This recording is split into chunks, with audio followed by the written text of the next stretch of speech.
Okay, we have a new chapter of Bloom into You. They're no longer alone. They had their big moment in the student council building, as is appropriate. The sky is full of stars, because of course it is. How could it not be on a day like this? They go and return the key to the teacher. He's scolding them, pointing at his watch.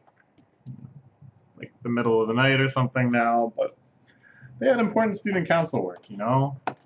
The whole sports fest next year was going to go up in flames if they didn't work out this paperwork on this particular night, right as soon as Toka got back from her trip. Look at how cute they are with each other now. Just these little smiles, this small embarrassment, holding hands with interlocking fingers. I don't know if I can handle this. I don't know if I can handle this. It might just be too much. We'll do our best. Walking away from each other, they both turn around and say goodbye again. They just don't want it to be over. And lying in their separate beds, thinking only of each other. Well, where will the series go from here? I mean, there's not much left. We're in the final volume now.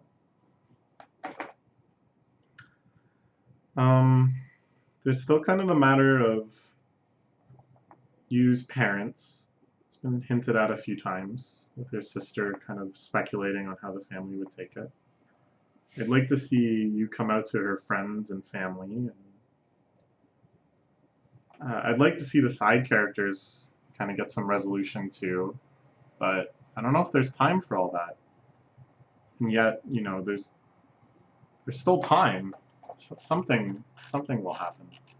What I hope is that there's not like a problem. What I hope is that there's not another misunderstanding or some lingering angst or something like that. I hope it's all good things that happen from now on. Maybe scary things. Things that require some challenge, some courage, and some preparation, but things that end well. Things that bring everyone closer together. From here on, it's a sea full of unknowns. The sea chart is a blank page. They're heading into the new world.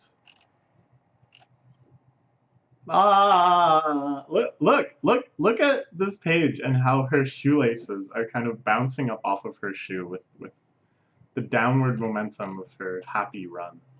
Isn't that lovely? Isn't that small detail just so wonderful? I don't know, maybe I'm crazy, but just little things like that to me signify so much love on the part of the artist. Back at school, things seem normal. Yu is in a fantastically good mood. Look at how happy she is. She's like running into school with the little tilde on her Ohio. All over the wind, of course. Akari on the basketball team. So she's very good at basketball. The three friends. And something good happen. Oh, I hope she tells them. Wouldn't it be nice if she just told them? I feel like she's not going to tell them. But wouldn't that be crazy? Wouldn't that just be like, something good happened? Kinda. All she can muster right now. But it seems like, because she could have been just like, no, I'm fine. You know, just kind of happy today. But she's like, yeah, you know, something good did happen. So it seems like she's preparing to tell them at least. That she's hoping to tell them. I think. And it shows, of course, the manta ray strap on her bag that they bought together in the aquarium, and still what might be my favorite chapter. It's such a wonderful finale to the anime. Ooh, she sees Sayaka. And remember, all this stuff with Sayaka happened the same day. It was the same day. The last day of their school trip, they had that whole conversation. And then on the Shinkansen, she contacted Yu. It's the same day. So this is the first day after that. I'm sure Sayaka doesn't know what she did after that. It's like she doesn't know kind of the other half of this story. But she got rejected. It's gonna be a little awkward, I think. Toko faces it head on. Greets her. The dolphin strap on her bag, of course. I'm sure Sayaka noticed its appearance, its matching with Koito-san, its disappearance, and now fully understands the significance of its reappearance. So really nothing needs to be said. But I'm sure she's got a lot that she needs to work through in her own mind. Morning, Toko. Okay. So it's a little gap between them. Really wonderfully illustrated by this paneling here. Isn't this great paneling? Because we can tell from where they sit that there's like slightly more of an actual gap between the two. Like you can't just dissolve the gutter between these panels and it just makes sense, right? Even though it has like the same perspective and stuff. You can see in the back there's like a bag that gets cut off and such. So it's like the paneling brings them closer together than they would be if there was just one big panel. But it also shows that they're in like different spaces, you know, like so it's kind of a complex message that's being represented here. That they want to bridge this gap, that they're considering each other closer than they are like physically together, right? Like this is kind of their perspective is that they're so close, that there's just this tiny gap that remains. And yet there is very acutely a gap, like a totally insurmountable gap out of the panels. So how will they address this? I don't know. I don't know how much focus they're going to give to Sayaka now, because she's kind of had her arc and such. But this awkwardness is going to be rough too. Senpai is this. Ooh. Sayaka herself comes to visit you. Interesting. Very interesting. Yes, she confirms it. The manta ray has reappeared. That's all. She's so frustrated. Oh, that must hurt. It must hurt. It must hurt. But I think, I think when she's exasperated like this, she's kind of like, it's a little performative, right? She's kind of hamming it up for her own sake. Like I think she's going, I get it. With those kind of big heavy sighs. Just to feel a little selfish, just to feel a little like screw this, like a little indulgent. She's not trying to like, you know, put on a brave face or whatever. She's allowed herself this. And I think that's good because it shows she's healing. It shows she's getting through it, right? It's actually kind of a sign of maturity to be like, oh, jeez, oh, man, it's so frustrating, right? And to cry, and to complain, and to moan about it for a little while. That's because it shows that you're allowing yourself to have these emotions, right? To be like, oh, this doesn't bother me, you know? To be like, okay, sure.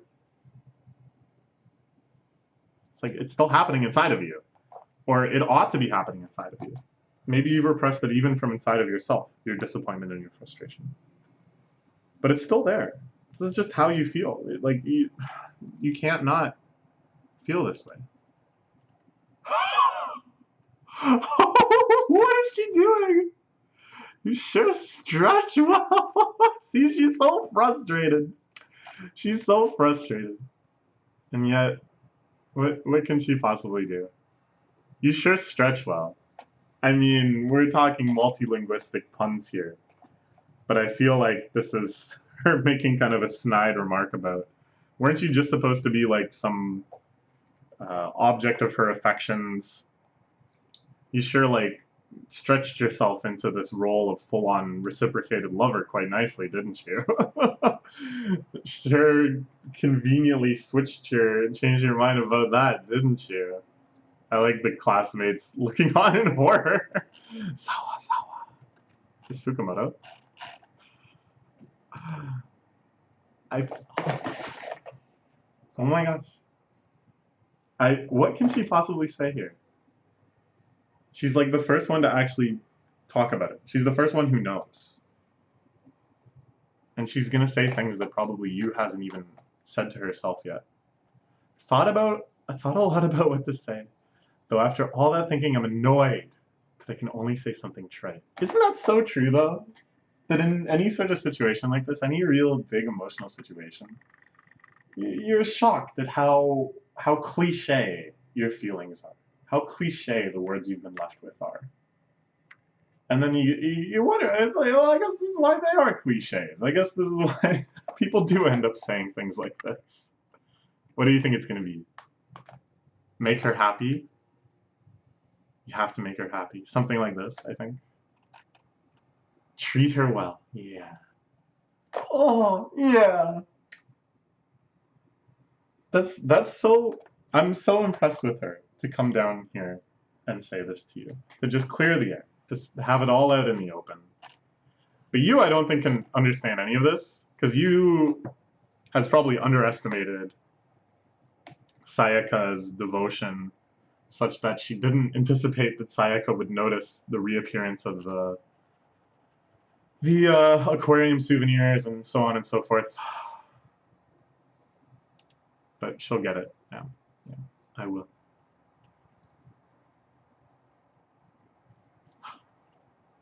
That's all. Let's go to the student council. And I'm sure on the way there, they just talked about student council things. Maybe they talked about how was the trip. You know? Because they're both mature in this way. They both know that now this moment is past. We don't need to say anything more about this right now. They know how it is to kind of just move on. What's Kare-sama? Wow, are you jealous already? You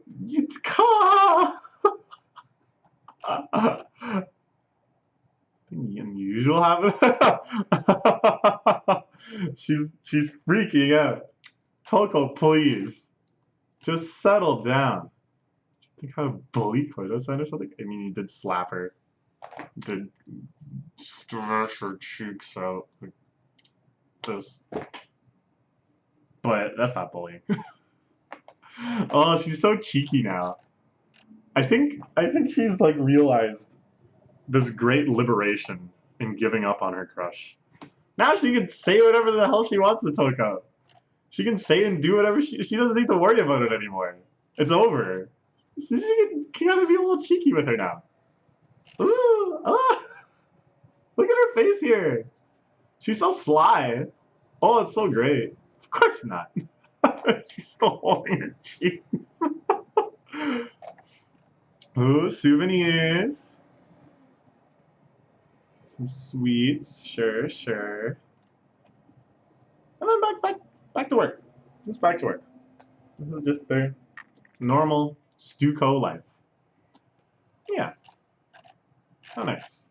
In the end, these kind of thematic trappings of the story that's about student council, the play, like kind of the role of Toko as this perfect person. You know, sometimes these are kind of reduced to just sort of settings and aesthetics and stuff. But in moments like this, where you kind of remember the characters' lifestyles, where you kind of remember what their kind of day-to-day life and work is like, it's brought across quite well, I think. You know, it's subtle. It's just like a panel here and there of them working. But yeah, I think it's really well integrated. Yeah. Oh, they're so embarrassed around each other now. Oh my god, this is too cute. This is too cute. And it's like, yeah, you never thought it would be like this, you know? This light and fluffy. After all of this, in the end, this is kind of our reward, isn't it? We just get to see them so happy with each other. Oh, oh, oh, it's so nice. And Maki, of course, his radar is going off so loudly in his head right now. It's getting a 5-alarm Yuri siren. Made up with the Nami senpai. Maybe had a fight or anything, but yeah, something like that. It's like, didn't have to worry about. Oh, he's getting just. He's going through the gauntlet. Like everyone is just coming to try to like rub something in to try to throw her off a little bit. But both of them with this kind of reverence that like, oh, it's all good now. Like it's all happening at any rate. So yeah. Going out with the Nami sometime? Yeah. Oh, she actually told someone.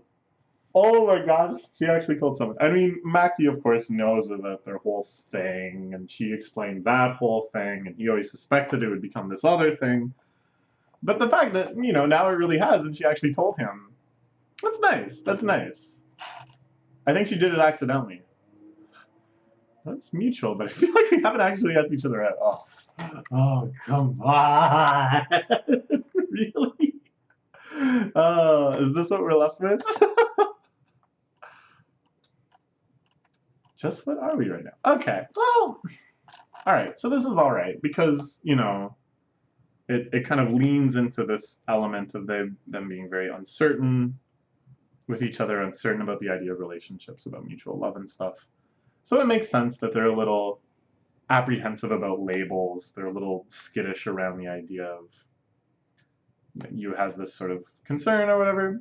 Sure, it's like I don't know. I want to see more stuff. Like I want to see more characters get involved and stuff. If this leads to like angst or something, it's too much. Ah, see, this is what I more want. Yeah, what exactly is going on? It's time to find this out together. Living together and such is still something far in the future. So things like going home together, going on dates and kissing. But you already did that. Haven't we already done those up until now? Yeah. So what's it gonna be? We will do them more often. So they'll be busy with exams and the theater troupe from now on. If anything, we'll be doing them less. Right now, I'm her lover, girlfriend. What do we do when going out? So this is an age-old Yuri question. And it's something that highlights what I really love best about the genre. Well, maybe not best, but it's something I really, really love about the genre, which is these stories about friendship growing stronger and deeper and more meaningful until it just kind of spills over into romance, which I think is just this like really beautiful sort of transformative story. And this kind of question of like, all right, so we cross some sort of symbolic line. Usually it's when they kiss, but these two have been kissing the whole time. So they cross some sort of symbolic line, and then it's like, well, wait a minute, nothing really changed, because in the end it was a fairly purely symbolic line. So this has been addressed in all sorts of different ways in all sorts of series and such. But I mean, I'm gonna say it. It's like sex. Sex is like an element. They could have sex. I don't think this story will go there. I would be really, really shocked. There's been a few kind of like provocative type scenes where they kiss quite passionately and get really kind of flustered and worked up. But there's a line past which they haven't even articulated anything. Like they haven't even acknowledged the existence of things more physically intimate than just making out. So, I don't know. I mean, it's not unprecedented in a story like this. This is actually kind of a common thing that kind of comes up as a plot element in this kind of part. I don't know. I don't know. I don't know. Senior for you. Of course not. It's weird I could get it to you when I plot it. What is it? What is it? Book cover and a bookmark. How nice. How cute. Okay. It's made of washi. Oh, yeah, washi's really cool. That's where like washi tape and stuff comes from too. Of course, washi tape is just sort of like an aesthetic overlap with things traditionally made from washi, but it's a place in Toronto I've been to before that has a lot of like really nice washi notebooks and stuff. Toko-senpai? Nice, nice. They were trying to use each other's first names for a while, but it's a little different now. It hits different. Can I call you that when we're alone? Since we're girlfriends. See, this is good. This is good. This situation is being addressed in this very chapter. She wants to try out a label. She wants to try out an identity for their relationship, which can be so empowering and it can be so meaningful, you know? It's not like you have to. It's not like relationships need these sorts of labels in order to be healthy and loving and wonderful. But sometimes it can really help you kind of sort out in your head. Girlfriends. Girlfriends, right? Girlfriends. Ah, that's so great. I guess we are. Yeah, see, she's more of like the labels are whatever crowd. But you really wants this to mean something. Let's give it another go. Try calling me by just my name. Without even an honorific. No more senpai. Just Toko. She'll just be you. Oh, nice try, nice try, nice try, nice try, nice try. She almost pulled it off. But it's tough. I'd imagine that's very, very tough. Give me time, please. Oh, this is so lovely. Oh man. Just that in the end, it just becomes so full of light that it just becomes so happy. So light and happy. And maybe there's still suffering to come. I don't know. Maybe there's still some drama, but it feels like we're on the other side of it now. It feels like things are just going to be okay now. Like we've already got the happy ending, and this is just relishing in it. And this isn't something that's uncommon for Yuri. I love when Yuri series kind of do these victory lap kind of chapters. It's cold today. Winter's can't be out since it's cold, right? Yes, this is cold. This really makes me happy. Me too. Me too. I'm really happy too. Yeah, I'm also really happy. This is happiness. Having someone to love and being reciprocated by them.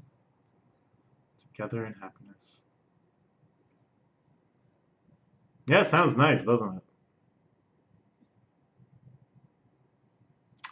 It sure sounds nice. I wonder where we'll be heading from here on. Can't see what lies ahead.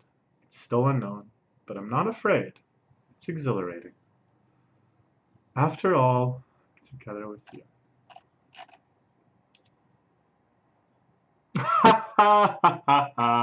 I was thinking before, because, you know, I was thinking about girlfriends earlier when I was talking about, you know, could they breach the topic of sex? This is a series that I thought did it really, really well. And then when they kept talking about, we're girlfriends now, aren't we? Girlfriends, girlfriends. Of course, I was still just thinking about girlfriends. This is the series that started everything for me. I wonder what it would be if I didn't know about girlfriends. If I didn't just randomly see a thread about it on A or something. I don't know. But yeah, I read this one and everything changed. It was like the clouds parted over my head. I still love it. It's still one of my favorites, if not my all-time favorite. Alright. Thank you as always to Kuso Shop. We learned what a girlfriend is. It was great. We got one more chapter before we're caught up. I don't know how many chapters are left total. But we're in it together, aren't we? I hope you continue watching these videos. Thank you for all of your lovely comments and support. I'm quite emotionally invested in this series, as you can tell. It's sometimes difficult for me to read it. It's just so emotional. Sometimes I don't just kind of want to be more just relaxed, I guess, not so totally